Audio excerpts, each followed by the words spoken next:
So guys, disclaimer lang yung aking mga sinabi dito, yung aking kung ano man tawag doon, bike review or comparison, side by side comparison ng dalawang motor, ADB 160 NMAX, TechMax, is sariling opinion ko lang kasi marami na namang maglalabas diyan na mas maganda ito, mas maganda yung ganoon. So maraming masyadong magagaling sa social media, Facebook, YouTube, so maraming magko-comment dyan sigurado. So sa akin is personal experience ko bilang owner ng dalawang motor na to. Alright? So pareho ko silang gusto. Bahala na kayo kung sinong pipiliin nyo, ADB 160 or NMAX. So yun, thank you for watching. By the way, kompleto na yung ating magkapalit. So actually, ito yung plano kong gamitin para sa ating NMAX. Itong ating biniling helmet, Nakagami GP2, at itong Maverick. So yan, bira akong gawin to kaya samantalin ko na, magpo-photo ops ako. Alright, thanks for watching.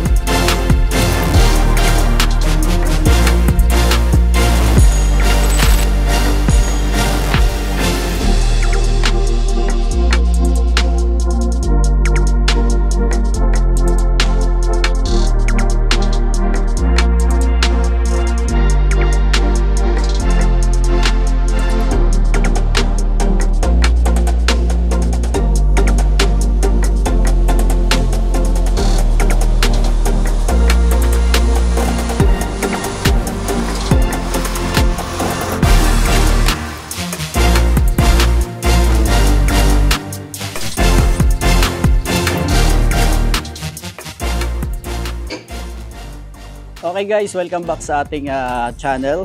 And for today's video, gawa natin ng quick comparison itong aking dalawang motor, which is itong ADB 160 na nasa aking kaliwa at itong bagong NMAX, TechMax na nasa kanan ko. Alright, so since meron tayo pareho nitong motor na to, ito almost lagpas na siya ng 1 year or siguro mga 14 or 15 months na itong isang to. And then ito wala pang 1 month. So bigyan natin sila ng quick comparison since marami ding nagtatanong sa ating Facebook page at saka sa ating YouTube channel. So why not bigyan natin ng comparison itong dalawang to. So unahin natin dito sa ating kaliwa, which is itong ADB. Sa harapan niya makikita nyo mas maangas talaga siya, no? Mas maganda yung pormahan ng Honda ADB 160 kahit matagal na siyang lumabas. Siguro almost 2 years na tong nasa market, available pa rin hanggang ngayon. Wala pang nilalabas na bago. Wala pang bagong kulay na nilalabas. 3 kulay pa din. Pula, puti, at saka itim. So dito sa aking sa kanan, 2 kulay lang nilabas ng TechMax. Yung glossy na black at saka yung dark magma na parang medyo dark red siya, no? So ang dapat sa atin is itong kulay black, which is okay lang din naman kasi meron naman tayong kulay puti. So mapapansin nyo, sa baba pa lang is mas malaki na talaga yung gulong ng ADB 160. So yung diameter ng gulong niya is 14 inches yung rim niya, o yung mags. Yan, kasi last time may nag-comment sa atin, rim daw ako ng rim, mags daw kasi nga wala naman daw spoke na tinatawag ay rim. So sa kotse, sa motor, sa bisikleta o kahit sa truck, rim ang tawag doon. So nagkaiba na lang kung solid siya o meron siyang spoke na na-adjust. So hindi ko alam kung explain ko ng maayos, So yun yung difference niya, solid rim, mags, and then spoke type wheels yung ibang mags. Alright? So wala tayo ditong spoke type na ina-adjust. So mas karamihan nakikita natin yun sa mga off-road na motor or sa mga pantra or pan-tricycle or yung mga pang-trail kasi mas reliable yon, mas na-absorb niya yung mga impact pagdating sa mga humps or yung mga lubak-lubak na daan. So ito, okay naman ito sa mga city driving. So sa gulong guys, lumabas ang ADB 160 na naka semi off-road tire na siya, no? Compare sa NMAX, which is pang city driving yung gulong niya. Yung gulong sa harapan nito at saka yung gulong sa likuran ng NMAX is magkaparehas lang ng size, which is 13 inches. So mas maliit, ano? Mas maliit ng 1 inch. So mas magandang gamitin itong ADB pagdating sa mga off-road, pero hindi naman yung mga trail kasi medyo extreme sport na pag trail. So mga off-road lang, ano, may madadaanan tayong hindi sementado pa or rough road, medyo maputik. So mas capable itong gulong ng ADB 160. So yung likod nito is 13 inches din. So yun pinagkaiba, no? Likod at harap nito, 14 sa harap, 13 sa likod. Parehong 13 sa NMAX. Alright? So mas malaki sa unahan. So pagdating naman sa may mga questions sa atin kung anong pipiliin ko. So nahihirapan tayong sagutin kung ano yung mas pipiliin ko sa dalawa. Kaya nga tinatanong ko muna sila kung saan mo gagamitin yung motor mo or saan mo planong pumunta. So for me, kaya ko sila binili pareho kasi nga mas gusto ko sila pareho, ano. Merong advantage at disadvantage, ganun din sa NMAX, may advantage at disadvantage. So pagdating sa seating position, almost the same lang sila, guys, eh. Parehong komportable, parehong pwede mong itaas yung paa mo ng ganito. Pag medyo nangangawit ka na o nangangalay ka na, pwede mong taas to, nakaganyan ka. Or medyo sporty ang dating, sagad mo dito, ayan, babangking ka. So, maraming position na pwedeng gamitin. So, ganun din naman sa ADB 160, ayan. So, parehong naka-center stand para mas... So, for me, mas komportable ng konti yung NMAX. Kasi nga, malaki yung gulong nito, pero pag umupo ka na, mas komportable yung NMAX. So, malalaman mo yung difference kapag pareho kang mayroong motor. Pero pag wala, isa lang, meron kang ADB, sabihin mo napaka-komportable dito. Or ganun din naman, kung meron ka lang NMAX, wala kang ADB, sabihin mo mas komportable yun. So for me, bilang owner ng parehong motor, mas komportable na konti yun. Pati din yung firm ng upuan, halos parehas lang. So position lang ng konti. Pero pagdating sa windshield, mas maganda yung windshield ng ADB 160 kasi medyo mataas siya. So pwede ka namang bumili ng mas mataas pa o malapad, pero yung stock niya, mas mataas to. By the way, pinalitan ko na rin nga pala yun nasa isang YouTube channel natin. Pinalitan ko ng clear, kasi mas gusto ko yung clear, ano, kasi almost black na siya lahat. So ginawa ko siyang clear. Yan. So mas mataas ang windshield nito. Mas pagdating sa biyahe, mas nako-cover niya yung hangin. Hindi masyadong tumatama sa dibdib mo, tumataas na siya papunta sa may helmet. Alright? So, mas komportable sa upuan doon. And then, sa headlight, mas maliwanag yung headlight ng TechMax, yung stock. So, ito, meron na tayo ditong nakakabit na mini driving light or auxiliary light, aux light. So, wala pa doon kasi hindi ko pa siya napapakabitan. So, sa forma, mas maganda ang forma ng ADB 160. So, given na yun, guys. So, sa NMAX, maganda siyang gamitin sa city driving. No doubt na mas maganda yung NMAX pagdating sa technology. Lalo na meron siyang ABS, dual channel yung ABS niya, likod harap. Meron siyang traction control at itong ADB 160 is, I believe, single channel lang siya or harapan lang merong ABS at wala din siyang traction control. Pero meron siyang tinatawag na so ayan, binuhay ko siya para makita ko yung ano niya, no? Gusto ko makita yung information dito kasi nalimutan natin yung tawag doon sa traction control ng ADB. So HSTC. So kung di tayo nagkakamali, Honda Selectable Traction Control. Yan. So actually traction control din siya. So yun yung nagbabalanse ng wheel spinning mo. Kailangan mabalanse yung gulong mo sa harap at saka sa likod, nag-a-adjust doon. So pinagkaiba niya, dual channel ABS yung NMAX, ito single channel lang. Pero parehong may traction control. So, hindi ko pa masyadong na-experience yun o naranasan na gumagana kasi hindi ko siya namamalayan kahit marami na tayong napuntahan. So, maganda nun, meron yung motor mo and automatically na gumagana siya kapag kailangan ng motor mo. Alright? So,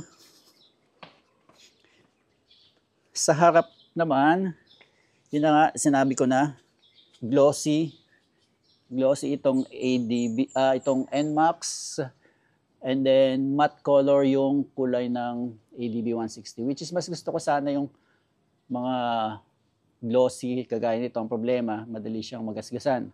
Ang problema naman sa ADB, lalo na yung puti, medyo naninilaw yung kulay niya, no? Pag natatapatan ng araw.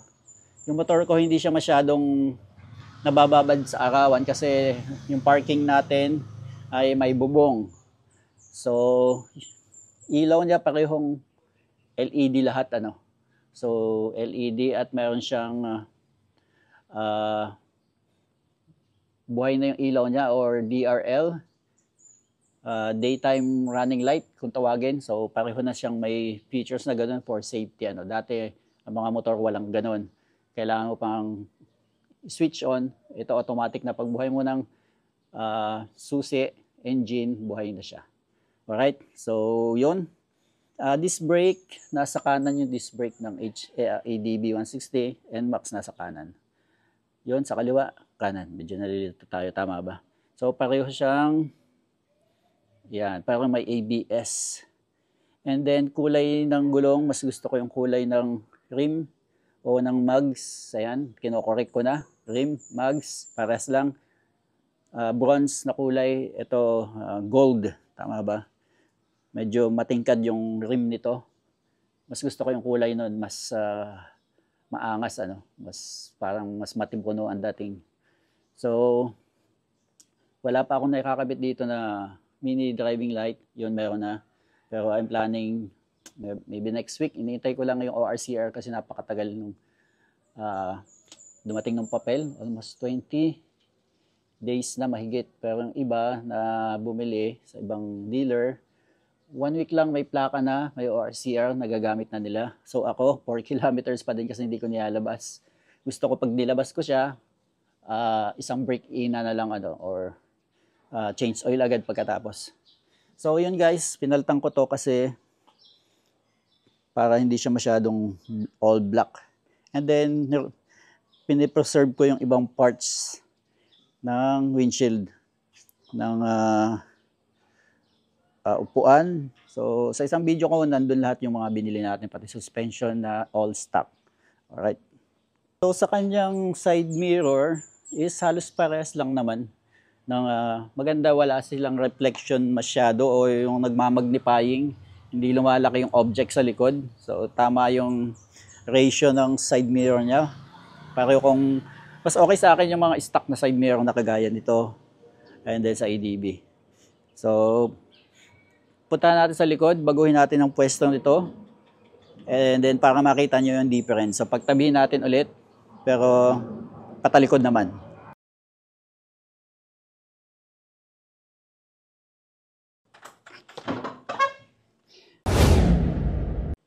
Alright guys, ito naayos na natin yung ating parking, nakatalikod na sila. So pareho silang mayroong K3 bracket, aftermarket na to. Kasi naglalagay tayo ng top box sa mga long ride natin. So parehong K3 yung brand. Ito lang, limited edition, nilagay ko dito. Almost 3.9 or 3.5 ko nabili kasi mayroon promo. So ito yung limited edition na Tecno kung tawagin. So parehong K3, maganda yung kanilang pagka-black, ano, yung kanyang tawag dito.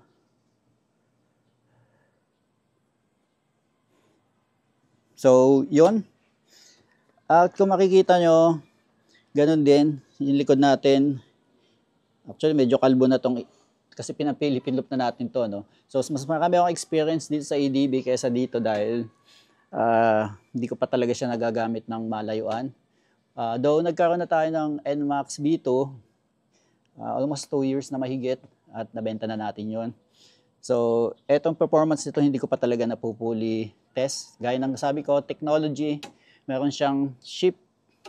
Pwede mo siyang manual hanggang 3 gears yata. Kapag nabibitin ka sa overtake ka, or meron kang paakyat yung kalsada, masyado matarik, pwede mong i-adjust yung gear mo, yung gear ratio, according do sa situation ng kalsada. Kung overtake ka, aakyat ka, or meron kang OBR, meron kang angkas, mabigat kayo, at magagamit mo yun, so yun yung maganda dito. So sabi ko mas maganda yung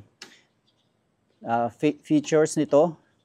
And then yun, sa gulong, lapad niya dito ay 130 lang, 130, 70, 13. Dito ay 140, 70, 13.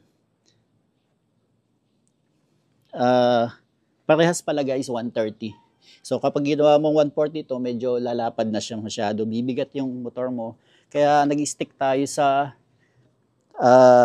stock na size ng gulong. So never tayong nagpalaki or nagpaliit. Unang-una, maapektuhan yung handling, yung geometry ng motor, lalo na sa mga bankingan. Pag nagliit ka ng gulong, malakas yung chance mong mag-slide or sumemplang. Hindi gaya ng malapad, mas abot dito sa gilid yung pag bumangking ka.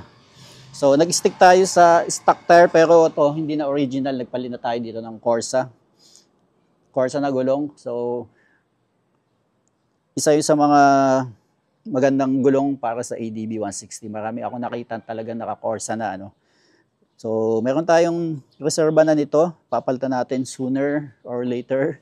So wala tayong plaka pa dito. Dito may plaka tayo. And then sa ilaw, kung mapapansin nyo,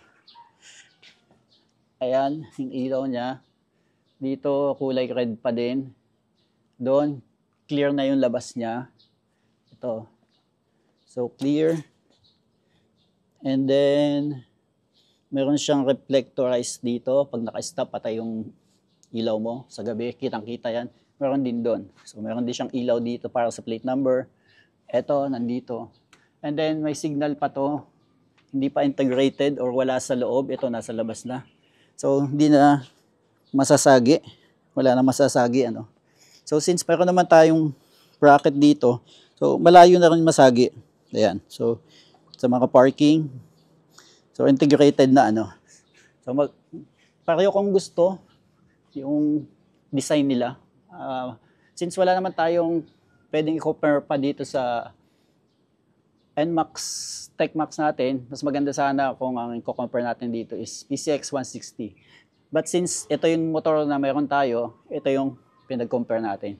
So suspension parang may baso. Mas mahaba ng konti yung baso ng ADB 160. At parang yung Japanese brand. Showa ito. Ito ay KYB. So nakatago yung pangalan dito somewhere. Pero KYB nasa ilalim pala. Nasa ilalim yung brand name. So Japanese brand, kaya maganda. Kaya nakabili tayo ng original na suspension para may spare tayo. Wala tayo ng spare. So yun, magkaiba ng pattern ng gulong. Then may tapaludo, hindi rin tayo nagtatabas ng tapaludo.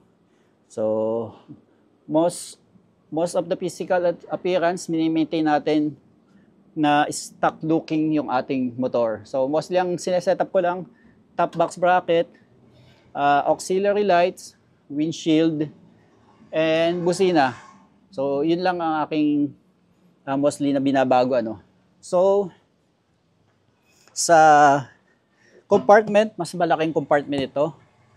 30 liters. Ito, parang 25 liters lang. Okay? So, LED lahat ng ilaw niya. Ito, hindi ko sure kung parang LED. Baka bulb type. Anyway, silipin natin. Okay, bulb type to. Ito, hindi ko masyadong makita. Anyway, ilaw siya ng plate number. Ayan.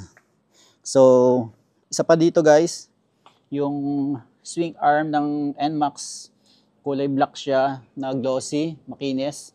Yung sa ADB is madaling magdumi, ano, kulay silver siya na matte color. Ang hirap linisin kapag tumagal, nagkakaroon ng parang dagta na siya. Kailangan baklasin lahat. Di gaya nito, madali siyang punasan or madaling sabunin, madaling hugasan, nadulas yung dumi kapag lumambot na yung putik. Ayan. So, ito yung manibela guys. Ito may cover. So, may fairing siya. Dito wala. So, pagdating sa manibela, mas gusto ko yung manibela ng ADB 160 kasi pwede ka magkabit dito ng mga camera. Gaya nito, may cellphone holder ako dito. And then 360 pwede din dito. At dito, siguro sa may side mirror na lang, ano. Pati yung switch ng atom natin, ito. Yan. So, dito din sa side mirror natin kakabit. So, hindi naman natin kailangan na magkabit ng cellphone dito kasi mayroon naman tong tawag dito, may Garmin siya, navigation. So, yung isa sa difference niya, no? Yun yung magandang features ng NMAX. Meron siya navigation. Ito, wala. So, sa digital meter panel, ito colored na, full display. Ito, digital. So, para silang digital, pinakaiba lang. Ito parang, tawag dito, monochrome. Tama ba? Medyo kulay blue or black yung background ng backlight niya, no? So, sa camera, pwede tayo magkabit siguro dito. Dito, meron din ako ditong kabitan ng GoPro. Ito, sa kinakabit. So, hindi ako naglalagay dito sa windshield kasi unang-una matagtag siya. At the same time, medyo nako-cover yung ating field of view pag dito tayo nagkabit. So, dito ako nagkakabit or dito ng ating 360. So, dito siguro, bahala na. Hindi pa natin alam kung saan natin kakabit 360. So, baka dito na lang din. Anyway, parehas maganda yung kanilang rubber, yung pagka-rubber. So, hindi rin ako nagpapalit basta-basta kasi yung stock niya magandang hawakan, makapit. So, sa end bar, mas mahaba ang manibela siguro nito, ano? Kasi sa end bar pa lang, oh. Ito, plastic. Ito, alloy. May screw. Ayan. Sa preno, stock lang din yung ating mga lever. So, na-enjoy ko yung stock. So, stock lahat. Pati yung ating mga lalagyan ng brake fluid, stock din. So, pagdating sa control, ang dami ng control masyado dito sa NMAX. Ano, kasi nga gawa ng ating meter panel, digital. And nadagdagan ng shift. And then back control, accept button. Ayun. So, parehas silang may stop and start system or idling stop. So, magkaiba ng term pero same purpose. Switch mo lang tong yan. So, para sa features niya. And gusto ko yung ano dito, ano, naka-chrome din yung manibela dito. At maganda parehas yung kanilang emblem ng logo, Honda and NMAX. So, bihira tayong mag-compare ng motor side by side. Dahil ngayon lang naman tayo nagkaroon ng parehas na magandang scooter. So, parehas scooter siya, no? Medyo capable to sa off-road, ito city driving. So, pwede rin siguro ng konting off-road, palit ka ng gulong. Alright? So, sa upuan, meron siyang malambot parehas siya. So, ito pinalitan ko na guys. This is ang video ko. Hindi na ito yung original. Para sa TechMax, ito yung original ng B3. So, maganda yung stitching nito. Color white. Yung stock niya is medyo yellowish. So, mas maganda to kapag maulan kasi walang susuotan ng tubig. Actually, sumusuot yan doon sa mga stitching or doon sa mga tahi. So, meron din akong reserva nito. Nakatago, just in case. Kasi mas gusto natin yung stock na upuan, ano. So, maganda yung pagka-firm ng upuan niya. Tapos, makapit sa mga pants. Alright. So, yun. Sa side naman, tingnan natin. Oh, by the way, parehas silang, ayan. So, parehas, yung kanyang switch is fob key. Fob key na siya, no? Ayan. So, may fob key. And then, sa NMAX naman, ganun din. Ito, naka-plastic pa. So, sa fob key, mas gusto ko tong NMAX. Mas maliit siya. Ayan. Simple lang. Isang button lang, oh. Ayan. So, yun yung kanyang tunog sa NMAX. Sa ADB yun. Ayan, ADB. NMAX. Mas malakas sa ADB. So, gusto ko yung sa NMAX. Pero, isa lang ang sa Yamaha NMAX ano. So ito dalawa yung fob key niya o yung remote. So balik natin dito. At ito ilagay na rin natin dito sa ating bulsa. So sa fuel, mas malaki ng konti ang ADB sa fuel. I think 8.1 liters. So hindi tayo nagkakamali. Ilagay natin sa screen ano. Ito 7.1. So mas malayo makarating mo dito sa ADB. And then andito din yung bukasan ng seat at saka sa fuel. So andito sa kabila. Alright? So, yun ang ating comparison. Medyo mahaba na yung ating video. So, triple black, may glossy black, matte black, and then textured na black. So, dito, oops, naka-alarm siya. So, nakita nyo, very effective yung alarm system ng ADB 160. So, ito hindi ko pa narinig mag-alarm. So, parehas pala silang merong alarm system or answer box system. Alright? So, siguro nagtataka kayo bakit tayo nandito sa open instead na doon. So, ang purpose is para mas malinaw yung ating video. At yun na nga guys, nandito tayo sa kabilang side. So, sa forma, makikita nyo naman talaga ma-forma yung ADB kahit matagal na siyang lumabas. Sa NMAX, iba yung taste pagdating sa NMAX. Ano? So, gusto ko din yung forma niya actually. Ayan. So, ito yung gilid sa right side. Ito yung gilid sa left side. At sa top speed guys, 121 ang pinakang top speed na nagawa ko dito sa ADB 160. So, meron pa siyang ilalabas. Actually, kaya pa niyang mag 125 sa mga straight na yun. Ano? So, loaded tayo na may top box tayo. May gamit tayo dito. Na nag-Philippine loop ako, 121 yung nag-register or nag-123. So, mga something like that. Sa NMAX, hindi ko pa napupuli test to, pero yung version 2, 115 yung top speed ko doon sa version 2. So, dito, since turbo to, hindi ko alam kung saan aabot. Siguro mga 125 hanggang 130 kayang-kaya. Ano? Depende pa rin yun sa bigat ng sakay mo or bagahe mo. Pero mostly gaya na sabi ko, kapag kayang mag 120 ang motor, masaya na ako doon. Ano? So more than that, medyo shaky na yung manibela. And then yung motor is hindi naman talaga nakadesign para sa mga ganong kabibilis. Dahil unang-una, meron naman tayong big bike. Kung gusto ko talaga ng mabilis, nagbi-big bike tayo, ano, kayang tumakbo ng 200 kph, which is hindi ko pa naabot kahit matagal na sa akin yung big bike. So mga 180 lang. So hindi ko nilalagay yun sa aking video kasi alam niyo naman maraming basher. So hindi ko binablurred ko siya or kinakat ko na, lalo ng Boss Ironman. So kaya kung tatanungin niyo ako pagdating sa speed kung alin ang mas mabilis, I think konting-konti lang yung difference. Ano. Stock lang pareho yun. Ano. So walang palit pang gilid, walang upgrade. And then depende na rin sa tires na gagamitin mo, ano, at sa road condition. So, hindi tayo masyadong nagtatap speed. Bihirang-bihira akong gawin niya sa ating YouTube channel. Siguro kapag nasa mood lang tayo. Ano? And para sa mga ganitong motor, okay na ako sa 100 na takbuhan. 80 to 100 lang naman yung ating normally na takbo. And then pag overtake tayo, 110, 120. So, yun. Advocate natin pa rin yung safe driving, safely na makakarating tayo sa pupuntahan at sa ating destination. So, parehas lang pala yun. Pupuntahan at destination. So, yun guys.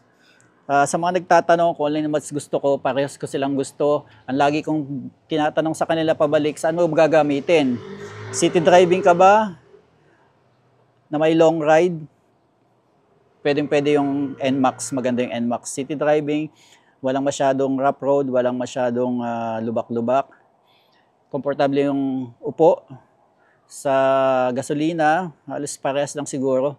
Ito hindi ko pa nasusubukan yung fuel consumption. Ito nasa 45 tayo eh. So naglalaro tayo doon, pwede pang tumaas, pwede bumaba. So sa long ride, maganda to kasi nagamit yung Philippine loop. And then komportable sa upuan. And then marami tayong nadaan ng rough road. Hindi trail ha, hindi masyadong maputik, hindi masyadong rough road. Semi off-road lang, kayang-kaya ng ADB 160, lalo na kung naka-Corsa tires ka. So yun yung masasabi ko guys. Maraming salamat for watching and dito na natin tapusin yung ating video. At sa mga susunod pa, dagdagan pa natin ng review ito kapag na-break in na natin. So plano ko rin itong gamitin pang long ride. Doon natin malalaman talaga yung performance ng NMAX. So thank you for watching. Bye-bye.